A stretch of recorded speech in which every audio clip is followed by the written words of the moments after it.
Saudaraku, Bupati Aceh Tengah Dr. Andes Hailioga MSI menyambut kedatangan prajurit Brigade Infanteri atau Brigif 90 Yuda Giri Danu dan Batalion Infanteri Teritorial Pembangunan Yonif TP 854 Garing Dharma Kersaka di Kampung Paya Tampu, Kecamatan Rusip Antara pada Rabu 16 Juli 2025.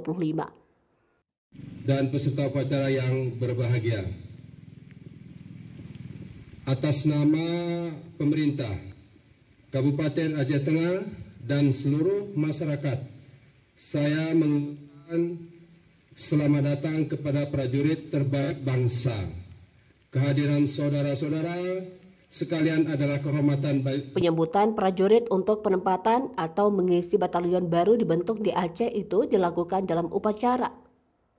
Bertindak sebagai Komandan Upacara, Letu Infanteri Febri Makaminang dan Perwira Upacara Pasi Pers Kodim 0106 Aceh Tengah, Kapten Infanteri Iwan Mulyana.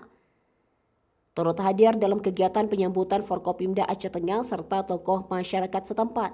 Hailioga menyampaikan ucapan selamat datang kepada para prajurit terbaik bangsa. Kehadiran personel TNI tersebut adalah kehormatan besar bagi Aceh Tengah dan menjadi penanda semakin kuatnya sinergi antara TNI dan pemerintah daerah. Ia menegaskan Batalion Teritorial Pembangunan 854 Garing Dharma Kersaka merupakan satuan strategis yang lahir dari visi besar TNI dalam menjawab tantangan pembangunan nasional di wilayah.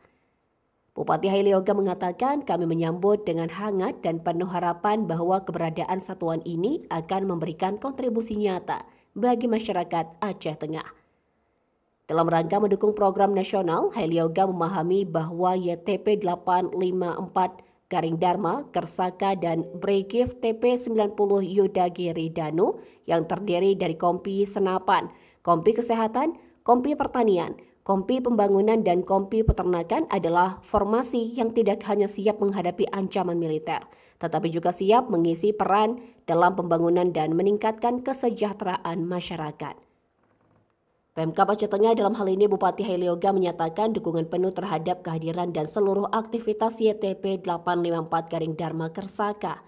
Menurutnya, TNI tidak hanya memikirkan keamanan nasional, tetapi juga keseimbangan antara pertahanan dan kemajuan daerah. Dari Aceh Tengah, Ramadhani, Tribun Gayo.